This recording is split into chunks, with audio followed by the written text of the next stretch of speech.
Chapter 6, Devotional Paths to the Divine. You may have seen people performing rituals of worship or singing bhajans, kirtans, or kavvalis, or even repeating the name of God in silence, and noticed that some of them are moved to tears. Such intense devotion or love of God is the legacy of various kinds of bhakti and Sufi movements that have evolved since the 8th century. Now let us study the idea of a supreme God. Now you all know God. God is one, right? We all worship God. Before large kingdoms emerged, different groups of people worshipped their own gods and goddesses.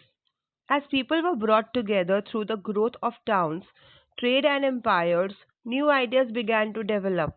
The idea that all living things pass through countless cycles of birth and rebirth, performing good deeds and bad, came to be widely accepted. Similarly, the idea that all human beings are not equal even at birth gained ground during this period. The belief that social privileges came from birth in a noble family or a high caste was the subject of many learned texts. Many people were uneasy with such ideas and turned to the teachings of the Buddha or the Jainas, according to which it was possible to overcome social differences and break the cycle of rebirth through personal effort. Others felt attracted to the idea of a supreme God who could deliver humans from such bondage if approached with devotion or bhakti. This idea, advocated in the Bhagavad Gita, grew in popularity in the early centuries of the Common Era. Now, let us see what is bhakti. The box on this, the orange box on the right hand side, the beginning of bhakti. Worship of certain deities, which became a central feature of later Hinduism, gained in importance. These deities included Shiva, Vishnu, and goddesses such as Durga. These deities were worshipped through bhakti, an idea that became very popular at this time. Bhakti is generally understood as a person's devotion to his or her chosen deity. Anybody, whether rich or poor, belonging to the so called high or low castes, man or woman, could follow the path of bhakti. The idea of bhakti is present in the Bhagavad Gita, a sacred book of the Hindus. Now come to the next page. Shiva, Vishnu, and Durga as supreme deities came to be worshipped through elaborate rituals. At the same time, gods and goddesses worshipped in different areas came to be identified with Shiva, Vishnu, or Durga. In the process, local myths and legends became a part of the Puranic stories, and methods of worship recommended in the Puranas were introduced into the local cults. Eventually, the Puranas also laid down that it was possible for devotees to receive the grace of God, regardless of their caste status. The idea of bhakti became so popular that even Buddhists and Jainas adopted these beliefs. So, what does this paragraph say? This paragraph says even if you are rich or poor, high caste or low caste, man or woman, the God will grace you regardless of your caste status, regardless of your gender status. Goddess, so God graces everyone. Okay. Now see, children, this figure 1. This is a page from a South Indian manuscript of the Bhagavad Gita. Okay.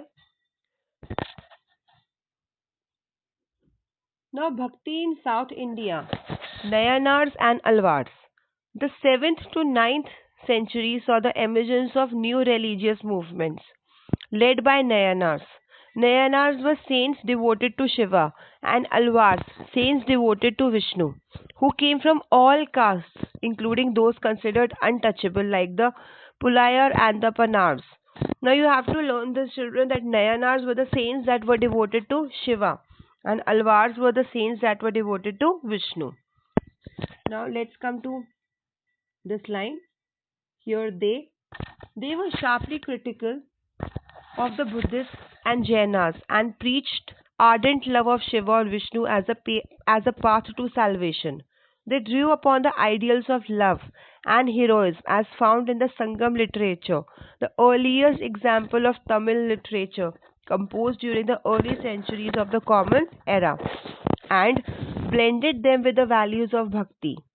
The Nayanars and Alvars went from place to place composing exquisite poems in praise of the deities, enshrined in the villages they visited and set them to music.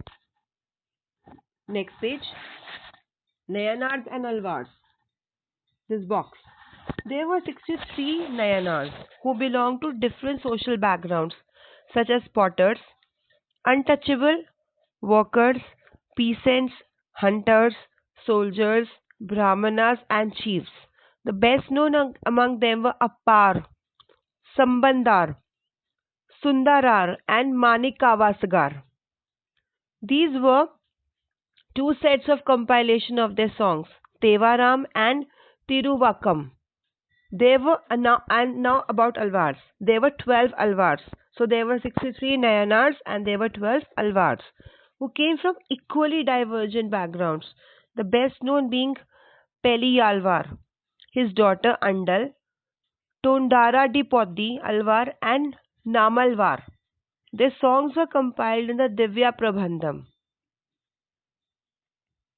Now, between the 10th and 12th centuries, the Chola and Pandya kings built elaborate temples around many of the shrines visited by the saint poets, strengthening the links between the Bhakti tradition and temple worship.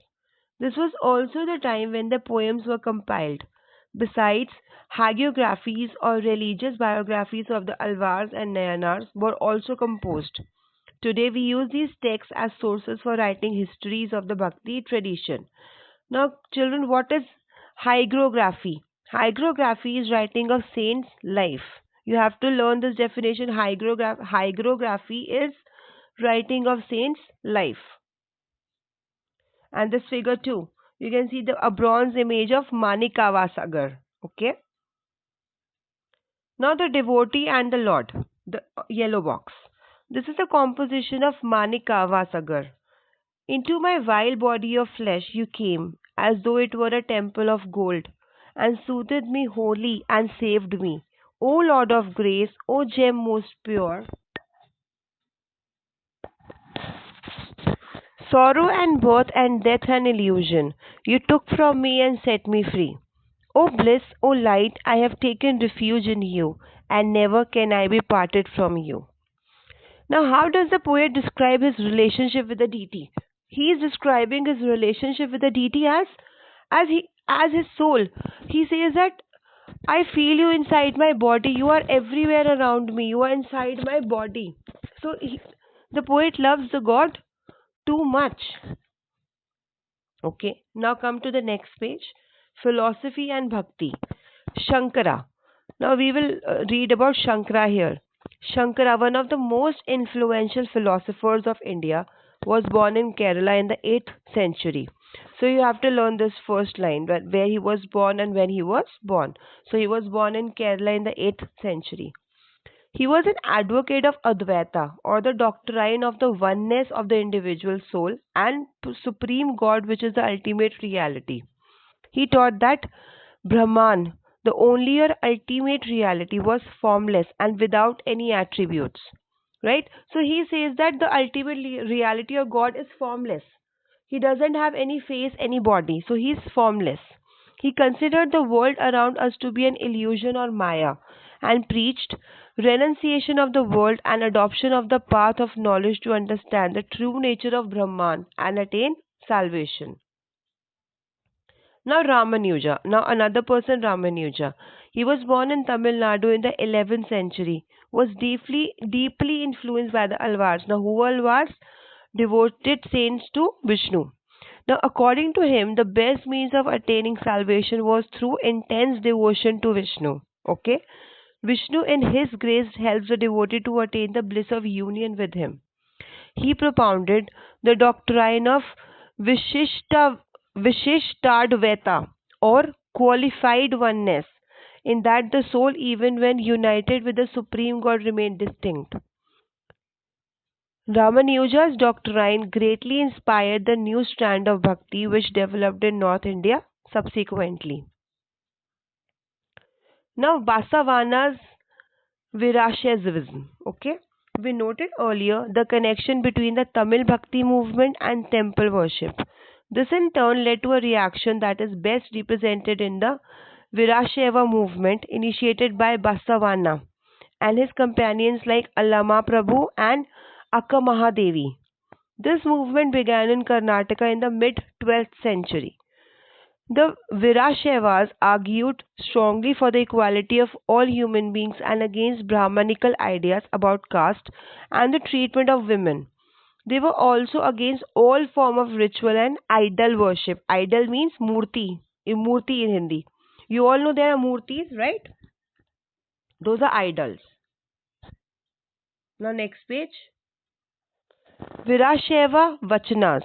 Now there are Vachanas or sayings attributed to Basavanna. The rich will make temples for Shiva. What shall I, a poor man, do? My legs are pillars, the body the shrine, the head a cupola of gold. Listen, O Lord of the meeting rivers, things standing shall fall, but the moving ever shall stay. Okay? So, what is the temple that Basavana is offering to God? His own body. The answer to this question is his own body. Okay? Now, Bhakti movement in the Deccan. From the 13th to the 17th centuries, Maharashtra saw a great number of saint poets whose songs in simple Marathi continue to inspire people. The most important among them were Dhyaneshwar, or you can call him Gyaneshwar, then Namdev, Eknath, and Tukaram, as well as women like Sakhubai and the family of Chokhamela, who belonged to the untouchable Mahar caste. This regional tradition of bhakti focused on the Vitala, a form of Vishnu, temple in Pandharpur, as well as on the notion of a personal God residing in the hearts of all people. These saint poets rejected all forms of ritualism, outward display of piety, and social differences based on birth. In fact, they even rejected the idea of renunciation and preferred to live with their families, earning their livelihood like any other person, while humbly serving fellow human beings in need. A new humanist idea emerged as insisted that bhakti lay in sharing others' pain. As the famous Gujarati saint Narsi Mehta said, there are Vaishnavas who understand the pain of others. Now come back to the last page again and let's read this orange box on the right hand side. The Vaishnava poet saints of Maharashtra such as Gyaneshwar, Namadeva, Eknath and Tukaram were devotees of Lord Vithala. Devotion around Lord Vithala gave rise to a Varkari sect, which lay emphasis on an annual pilgrimage to Pandharpur. The cult of Vithala emerged as a powerful mode of devotion and was very popular or powerful amongst the people. Now questioning the social order. This is an Abhang, a Marathi devotional hymn of Sant Tukaram. He who identifies with the battered and the beaten, mark him as a saint, for God is with him. He holds every forsaken man close to his heart. He treats a slave as his own son. Says Tuka, I won't be tired to repeat again such a man is God in person. Okay? Now here is an abhang composed by Chokha Mela's son. You made us low caste. Why don't you face that fact, great lord? Our whole life left over food to eat. You should be ashamed of this. You have eaten in our home. How can you deny it? Chokha's son, Karma Mela asks, why did you give me life? Okay. Now, Nathpanthis, Siddhas, and Yogis. A number of religious groups that emerged during this period criticize the ritual and other aspects of conventional religion and the social order using simple logical arguments. Among them were the Nathpanthis, Siddhacharas, and Yogis. They advocated renunciation of the world. To them, the path to salvation lay in meditation on the formless ultimate reality and the realization of oneness with it. To achieve this, they advocated intense training of the mind and body through practices like yoga asanas, breathing exercises, and meditation. These groups become particularly popular among low castes. Their criticism of conventional religion created the ground for devotional religion to become a popular force in northern India. So they were more popular in northern India. And this figure 3, a fireside gathering of ascetics. Now, next paragraph, Islam and Sufism. The sons had much in common with the Sufis, so much so that it believed that they adopted many ideas of each other. Sufis were Muslim mystics. They rejected outward religiosity and emphasized love and devotion to God and compassion towards all fellow human beings. Islam propagated strict monotheism or submission to one God. In the 8th and 9th centuries, religious scholars developed different aspects of the holy law, Shariat, and theology of Islam. While the religion of Islam gradually became more complex, Sufis provided it with an additional dimension that favored a more personal devotion to God. The Sufis often rejected the elaborate rituals and codes of behavior demanded by Muslim religious scholars. They sought union with God much as a lover seeks his beloved with a disregard for the world. Like the saint poets, the Sufis too composed poems expressing their feelings and a rich literature in prose, including anecdotes and fables developed around them. Among the great Sufis of Central Asia were Ghazali, Rumi, and Sadi. Now, like the Nathpanthis, Siddhas, and Yogis, the Sufis too believe that the heart can be trained to look at the world in a different way. They developed elaborate methods of training using zikr. What is zikr? Chanting of a name or sacred formula. Contemplation. Sama, singing. Raks, dancing. Discussion of parables, breath control, etc. Under the guidance of a master or peer. Thus emerged the silsilas, a spiritual genealogy of Sufi teachers, each following a slightly different method, tariqa, of instruction and ritual practice. See this in this figure, you can clearly see what they are doing, right? This is mystics in ecstasy. Now let's read this box on the left hand side. In Kashmir, the Rishi order of Sufism flourished in the 15th and 16th centuries.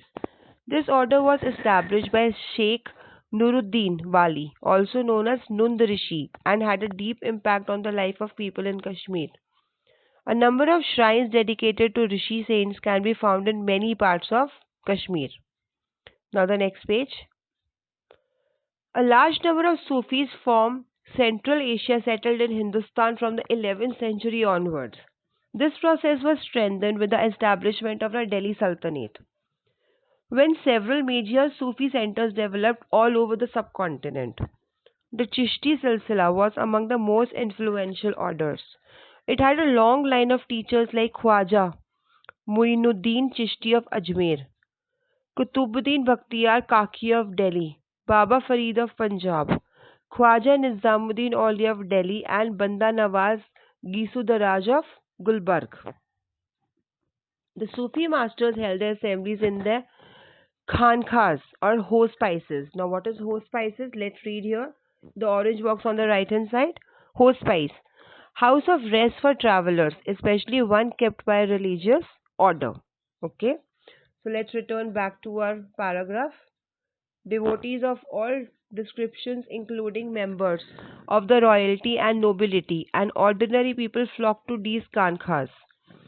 They discussed spiritual matters, sought the blessings of the saints in solving their worldly problems, or simply attended the music and dance sessions. Often people attributed Sufi masters with miraculous powers that could relieve others of their illnesses and troubles. The tomb or dargah of a Sufi saint became a place of pilgrimage to which thousands of people of all faiths thronged. See here, this figure 6. Devotees of all backgrounds visit Sufi shrines. Finding the Lord. Jalaluddin Rumi was a great 13th century Sufi poet from Iran who wrote in Persian. Here is an excerpt from his work. He was not on the cross of the Christians. I went to the Hindu temples. In none of them was there any sign. He was not on the heights or in the lowlands. I went to the Kaaba of Makkah. He was not there.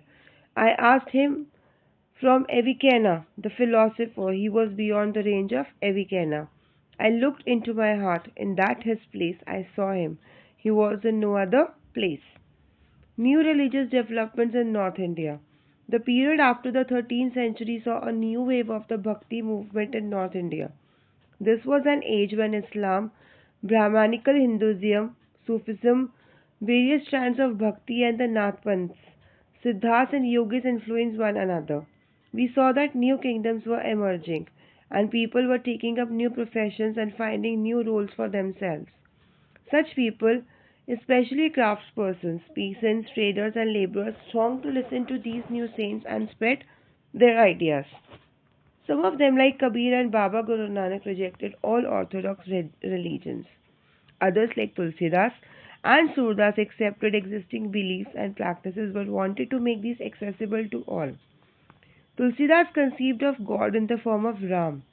Tulsidas' composition, the Ramcharitmanas, written in Avdi, a language used in eastern Uttar Pradesh, is important both as an expression of his devotion and as a literary work. Sudas was an ardent devotee of Krishna. His compositions, compiled in the Sur Sagar, Surasaravalli, and Sahitya Lahari, express his devotion. Also, contemporary was Shankara Deva of Assam, late 15th century, who emphasized devotion to Vishnu and composed poems and plays in Assamese. He began the practice of setting up namghars or houses of recitation and prayer, a practice that continues to date. Now let's read this orange box on the right hand side. The essence of Shankara Deva's devotion come to be known as Eka Saran Nama Dharma, supreme surrender to one, right? So Eka Saran Nam Dharma means supreme surrender to the one who is God. The teachings of Shankara Deva were based on the Bhagavad Gita and Bhagavad Puran. He also encouraged the establishment of satra, or monasteries for transmission of knowledge. His major compositions included Kirtana Ghosha. Now let's come back to our paragraph. This tradition included saints like Dadu Dayal, Ravidas, and Mirabai. Now Mirabai was a Rajput princess married into a royal family of Mewar in the 16th century. Mirabai became a disciple of Ravidas, a saint from a caste considered untouchable. She was devoted to Krishna and composed innumerable bhajans expressing her intense devotion. Her songs also openly challenged the norms of the upper castes and become popular with the masses in Rajasthan and Gujarat. Now, a unique feature of most of the saints is that their works were composed in regional languages. Obviously, regional languages were used because the people used to understand those regional language only on those days. Hindi and English were not common, right? So, a unique feature of most of the saints is that their works were composed in regional languages and could be sung. They became immensely popular and were handed down orally from generation to generation. Usually, the poorest, most deprived communities and women transmitted these songs, often adding their own experiences. Thus, the songs as we have them today were as much a creation of the saints as of generations of people who sang them. They have become a part of a living popular culture. Beyond the Rana's Palace. Now, this is a song which is composed by Mirabai. Rana ji, I have left your norms of shame and false decorum of the princely life. I have left your town, and yet, Rana, why you have kept me enmity against me? Right? Rana, you gave me a cup of poison. I drank it laughing. Rana, I will not be destroyed by you, and yet, Rana, why have you kept up enmity against me? Now come back to this box on the left hand side. This box. An important contribution of Bhakti saints was towards the development of music. Jayadeva of Bengal composed the Gita Govinda in Sanskrit, each song composed in a particular rag and tal. A significant impact from these saints had on music was the use of bhajan, kirtan and abhang, right? So they used to use bhajan, kirtan and abhangs. These songs, which emphasize on emotional experience, had a tremendous appeal to the common people. A closer look, Kabir. Kabir was who probably lived in the 15th-16th centuries, one of the most influential saints. He was brought up in a family of Muslim Julahas or weavers, settled in or near the city of Benares, Varanasi. We have little reliable information about his life. We get to know of his ideas from a vast collection of verses called Sakhis and Pads, said to have been composed by him and sung by wandering bhajan singers. Some of these were later collected and preserved in the Guru Granth Sahib, Panchwani and Bizak. In search of true Lord. Here is a composition of Kabir. O Allah Ram, present in all living beings, have mercy on your servant, O Lord. Why bump your head on the ground? Why bath your body in water? You kill and you call yourself humble, but your vices you conceal. 24 times the Brahmana keeps the Ekadasi fast, while the Qazi observes the Ramzan. Tell me, why does he set aside the 11 months? To seek spiritual fruit in the 12th? Hari dwells in the east, they say, and Allah resides in the west. Search for him in the heart of your heart, that he dwells. Rahim Ram. So here, Kabir wants to say that the God is not in the small things that you are doing, like not bathing in water, you will not get God like that. The God is it with your heart. You have to feel him. You have to believe in him, right? Now, next page. Kabir's teachings were based on a complete, indeed vehement, rejection of the major religious traditions. His teachings openly ridiculed all forms of external worship of both Brahmanical Hinduism and Islam, the preeminence of the priestly classes and the caste system. The language of his poetry was a form of spoken Hindi widely understood by ordinary people. He also sometimes used cryptic language which is difficult to follow. Kabir believed in a formless supreme God and preached that the only path to salvation was through bhakti or devotion. Kabir drew his followers from among both Hindus and Muslims. Now a closer look, Baba Guru Nanak. We know more about Baba Guru Nanak, 1469 to 1539, than about Kabir. Born at Talwandi, Nankana Sahib in Pakistan, he travelled widely before establishing a centre at Kartarpur, Dera Baba Nanak on the river Ravi. A regular worship that consisted of the singing of his own hymns was established there for his followers. Irrespective of their former creed, caste or gender, his followers ate together in the common kitchen, and that is called langar. That food is called langar. The sacred space thus created by Guru Nanak was known as Dharmsal. It is now known as Gurdwara. Before his death in 1539, Baba Guru Nanak appointed one of his followers as his successor. His name was Lehna, but he came to be known as Guru Angad, signifying that he was a part of Baba Guru Nanak himself. Guru Angad compiled the compositions of Baba Guru Nanak, to which he added his own in a new script known as Gurmukhi. The three successors of Guru Angad also wrote under the name of Nanak, and all of their compositions were compiled by Guru Arjan in 1604. To this compilation were added the writings of other figures like Sheikh Farid, Sant Kabir, Bhagat Namdev and Guru Tegh Bahadur. In 1706, this compilation was authenticated by Guru Tegh Bahadur's son and successor, Guru Gobind Singh. It is now known as Guru Granth Sahib, the holy scripture of the Sikhs. See, this is the photo of Guru Granth Sahib, a page actually of Guru Granth Sahib. You can see here it's written figure 11, an early manuscript of the Guru Granth Sahib. Now let's come back to our paragraph. The number of Baba Guru Nanak's followers increased through the 16th century under his successors. They belonged to a number of castes, but traders, agriculturists, artisans and craftsmen predominated.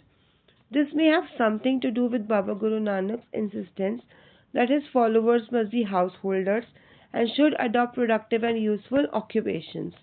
They were also expected to contribute to the general funds of the community of followers. By the beginning of the 17th century, the town of Ramdaspur, Amritsar, had developed around a central Gurdwara called Harmandir Sahib, Golden Temple. It was virtually self-governing, and modern historians refer to the early 17th century Sikh community as a state within the state. The Mughal Emperor Jahangir looked upon them as a potential threat and he ordered the execution of Guru Arjan in 1606. The Sikh movement began to get politicized in the 17th century, a development which culminated in the institution of the Khalsa by Guru Gobind Singh in 1699. The community of the Sikhs, called the Khalsa Panth, became a political entity. The changing historical situation during the 16th and 17th centuries influenced the development of Sikh movement. The ideas of Baba Guru Nanak had a huge impact on this development from the very beginning. Now we are on the next page. He emphasized the importance of the worship of one God. He insisted that caste, creed, or gender was irrelevant for attaining liberation. His idea of liberation was not that of a state of inert bliss, but rather the pursuit of active life with a strong sense of social commitment. He himself used the words Nam, Dan, and Insan. Isnan. Isnan is taking bath, right? For the essence of his teaching, which actually meant right worship, welfare of others, and purity of conduct. His teachings are now remembered as Nam Japna, Kirt Karna, and Vanchakna. Also, underline the importance of so now Nam Japna is right belief and worship. Kirt Karna is honest living, and Vanchakna is helping others in the form of eating food and distributing to all others as well. Right? Vanchakna means band ke khana in Hindi. Okay. Now let's come back to our paragraph again. Thus, Baba Guru Nanak's idea of equality had social and political implications. This might partly explain the difference between the history of the followers of Baba Guru Nanak and the history of the followers of the other religious figures of the medieval centuries, like Kabir, Ravidas, and Dadu, whose ideas are very similar to those of Baba Guru Nanak. Now, here we come to the end of this chapter. I will post the exercise in the next video. Thank you.